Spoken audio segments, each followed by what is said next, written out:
Ọlọ́run ọdọ́wọ́ ẹnìkọ̀ọ̀kan wa ẹjá páyọ̀ Ọlọ́run ẹjá mọ̀ pé ó kọ́ yá ìjọkànbọ̀tà lọ bọ́lọ́ ìlàyé tí a wáyé ìlàyé tákù mẹ́rin kò sí pẹ̀lúkà pẹ́tó ìjọkànbẹ̀tà ń lọ ọ ń bẹ nínú àwọn èèyàn tàjọ sọdún tí ó sì láyé má báyìí àsìkò tí wọ́n ló tó yẹn kódà rí pé májúmá ìyàrá àti ẹ̀tì tún lọ ní májúmá ìná àwa náà wá rí àmúgbà tí ó yà ṣé jímọ̀ ò nílò pé jímọ̀ tààkì láyé àmà sáàkìjò ilé lọ àmà bẹ̀lọ náà tí kọ́ lọ́wọ́ bó fi hàn wá jọ tààkù ó fi pamọ́ fún wa àmósù àmọ́jọ́ àmàsìkò kódà àmọ́kú tí ó pa wá ká má fi dágbà ní tó bá jẹ́ ìdáǹsẹ̀ tí ó dáká ìtùbá ń bẹ o mú tí ìtúbọ̀ tí o ń ṣe sínà ó ń jálè ìtúbà sí ẹni tó wá lè àìdágbà sí àbẹ̀ Ọlọ́run jọ tábà kó láyé Ọlọ́run jẹ́ àtàn sí dáadáa a sì bẹ́ẹ̀ kọ́ má jẹ́ ìpàwà báyìí kó lọ́wà lára ká ṣẹ́rẹ̀ sí ọlọ́mọsá ìsẹ́bẹ̀ fún wa ẹ̀rí Ọlọ́run bá àlìkẹ́ ọlá oróyìn àwọn alágbára kan fún wa torí díẹ̀ ẹ̀yin mùsùlùmí táwọn kan bá ń ṣe gìrìgìrì lórí ilẹ̀ ayé lẹ́nì tàbá bá lò Kùránì lò a mọ̀ pàdé Kùránì ó ti sọ tó pọ̀ fún wa àrùká ni wá láti alọ́kàn balẹ̀ àwọn ìjọ kan bẹ wọ́n pè ní Àádì àwọn ni ìjọ ànábì Hud kọ́ọ̀mù Hud Ọlọ́run ọmọ dá wọn ó sì agbára fún wọn tó pọ̀ agbára máa gùn wọn ni wọ́n lè máa lọ ní ìsinmi sí rí pẹ̀ kí wọ́n sì máa kó ìpẹ̀jọ́ kẹjọ kó sì gá gogoro kọ́ẹ̀tọ̀ tutuka wọ́n máa ń dágbára wò ní Ọlọ́run sọ̀rọ̀ tó pọ̀ ní Al-Qur'ani Karim àwọn ìgbáyàn mú wọ́rọ́wọ́ wọ́n lè ìjọ́kọ̀ọ́ wá ń sọ̀rọ̀ wọn fún wa ní Suratul Fussilat Quran chapter 41 ayah 15 sí ayah 16 tẹ́nẹ̀ bá délé ẹlọ́ka ẹ̀káyà méjèèjì yẹn Ọlọ́run fáàmà àádùn Ọlọ́run ní Ànábì Muhammad a fẹ́ sọ́tà àwọn èèyàn kan fún ẹ òòrí wọn rí ọba wọn láyé ó kọ̀ wọn ni Àád fastakbaru fil ardi bighayri haqq wọ́n ṣe gbéraga lórí ilẹ̀ ayé ní ọ̀nà àìtọ́ ìwáta ní ó mú mi ní máa hù wọ́n èyí tẹ́ lófin kò sí tí jófin lọ́rọ̀ wọn wa qalu man ashaddu minna quwwa tí a bá wá ṣe gbéraga tó wọ́n máa ń sọ pé táàtí ẹ̀ lọ lágbára tó wà táàlẹ̀ tó lágbára jù wá lọ wọ́n máa wí bẹ́ẹ̀ táàlẹ̀ lágbára tó dàbí àwàyí ẹ̀rí Ọlọ́run bó ti dá wọn kan tó ṣe dédé wọn lágbára Ọlọ́run rẹ̀ nìkan tọ́ka sí pé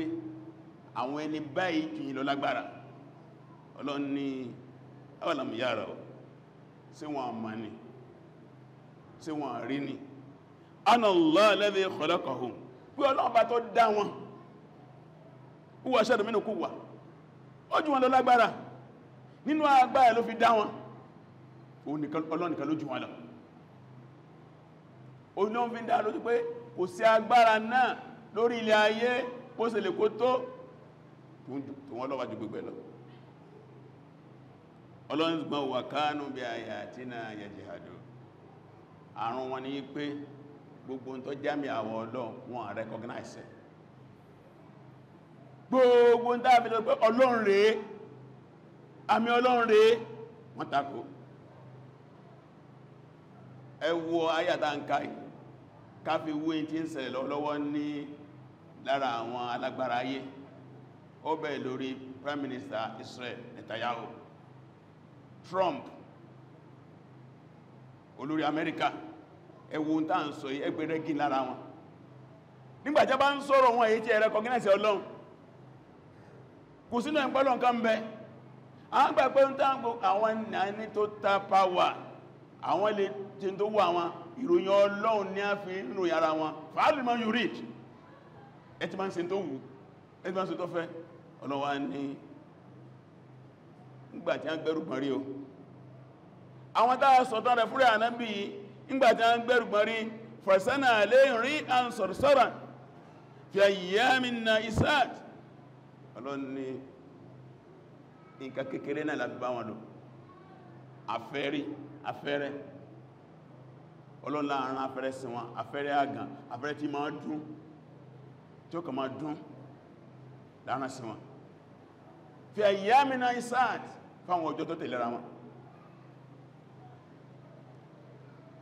1 week náà ìlọ́lọ́ fi ní ká fẹ́rẹ́fẹ́ 1 week wọ́n gan ni wọ́n di kùkùté kálukú gan sí bí ó wà tàbíwá ti lọ́rẹ̀ ọkàn gan ni pẹ́ ọlọ́ni lùnùdíkọ̀ wọn àdábẹ̀lẹ̀ khizi fil hayati dunya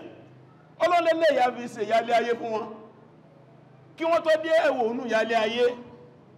wọ́n àdábẹ̀lẹ̀ akhirah ṣùgbọ́n ìyà tó ń bẹ lọ́n ìyàn tó wá rí àkàzà ìyà tí tẹni tanyanya ni wọ́n la yóò sọ̀rọ̀ tí a bá déwájú àwọ̀ Ọlọ́run wọn ní rẹ̀ tí wọ́n ràn wọ́n lọ́wọ́ torí díẹ̀ ẹ̀tún wo tí iṣẹ́ ìdánwò mọ́júmẹ́ ni wọ́n lọ àtàkì Iran àtàkì náà lè ó lè tọ́pọ̀ gbogbo àwọn leaders àwọn Iran tí a ń wà nídìí military àti nídìí nuclear power wọn jẹ́ fẹ́ ṣe pátá wọn sẹ́kàkù wọ́n ni wọ́n pa lójú ẹsẹ̀ lọ́ọ̀káyílẹ̀ súkílẹ̀ mọ́ wọ́n sẹ̀ tó ń yà àwọn mẹ́sì kó nìsìn gbogbo ilé ayé lọ́kàn gbogbo nìsìn débí pé mi ó lè dé gbogbo àwọn alágbára yìí náà ti pariwo bá ilé ti pọ̀jù ó ké lórílẹ̀-èdè ayé tí ó ti sọ̀rọ̀ lé lórí gbogbo wọn condemn ni wọ́n condemn attack Israel nísìnyí wọ́n ti ń sáré jólójóló United Nations Security Council wọ́n fẹ́ jókòó nígbà kò lọ bá wọn lójijì ó ti ń parí gbọ́n attack United Nations lè jókòó báyìí Security Council lè jókòó báyìí wọ́n ní ọ̀bẹ gé ní lọ́wọ́ asọ́nù ọ̀bẹ ìtọ́fẹ́sẹ̀ tí gbọ́n tán ti wá lọ yẹn sí wọ́n produce wọn padà ní mi ò rí attack tí Iran fẹ́ ṣe tó lè ṣe dédé tí a ṣe àtọwàtọ́rọ àwọn ìlú àmùsùlùmí kẹjá tó ń pariwo pé àwọn onígbà kíra ní lọ orí afẹ́rẹ́ àwọn attack Israel nínú Jordan wà táwọn náà ma bá Israel já pílé Iran ẹ̀tọ́ rí sẹ́mọ̀ pé Israel fẹ́ kí gbọ́ ẹ̀búlẹ̀ kanáà ni ọgbogbo Middle East kó di wàhálà èrè tó ń sánù gbọ́ bá ti kú di wàhálà tàbá